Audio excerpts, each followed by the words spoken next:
Hello students, welcome to my channel Chandan साइकोरियम। और पिछले वीडियो में हम लोग ने डिस्कस किया है इक्वेशन ऑफ मोशन फर्स्ट। अब इस वीडियो में I will discuss about second and third equation of motion, circular motion. ठीक है, I will complete this chapter in this video.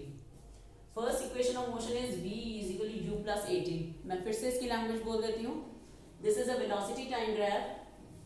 Initially, body is having initial velocity u. For time t, it has acceleration a, so that its final velocity becomes v. So फिर बाद में हमने v is equal to bd plus dc.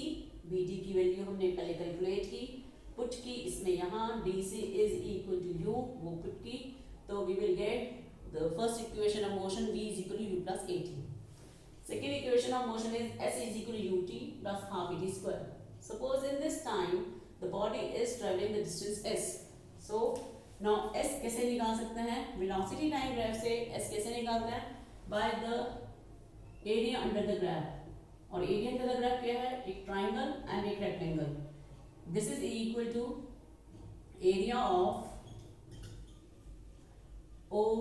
OABC plus area of rectangle OABC and area of right angle triangle ADB. Area of this is OC into DC. OC is T and DC is U, and area of this ADB is equal to half into base. Base is AD and height is BD.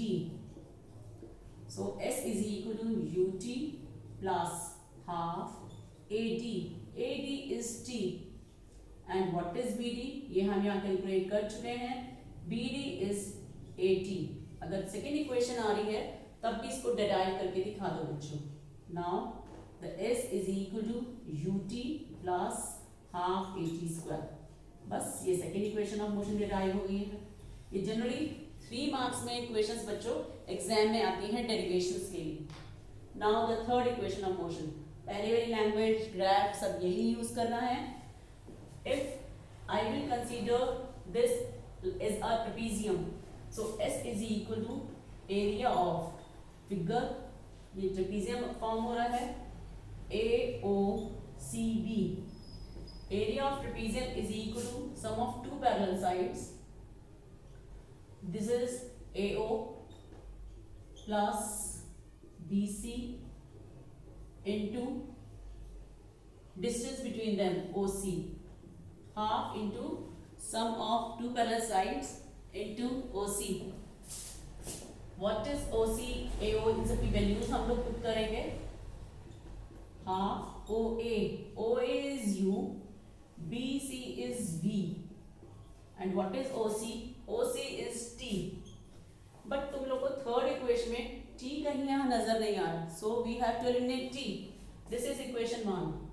From first equation of motion we can calculate the value of T. From first equation of motion, V is equal to U plus AT. Find out the value of T from here. V minus U is equal to AT. A here V minus U over A is equal to T. Put the value of T in equation 1. We get S is equal to half U plus V into V minus U over A. इस equation को थोड़ा simplify करके लिख देती हूँ मैं, कुछ changes नहीं कर रही हूँ। U plus V into V minus U। Maths में एक फॉर्मूला पढ़ा है बच्चों, A plus B into A minus B is equal to A square minus B square। Likewise यहाँ हम क्या लिख सकते हैं? V square minus U square upon 2A। Cross multiply it, 2AS is equal to V square minus U square। इसको इस side ले जाओ तो U square plus 2AS is equal to V square, और V square is equal to U square plus 2AS। Hence हम लोग ने ये third equation of motion derive कर ली है। ठीक है बच्चों, नेक्स्ट अब हम लोग पढ़ रहे हैं सर्कुलर मोशन। सर्कुलर मोशन अब बच्चों कैसे डिफाइन करते हैं? The motion of a body around a fix point in a circular path, इसे हम बोलते हैं सर्कुलर मोशन।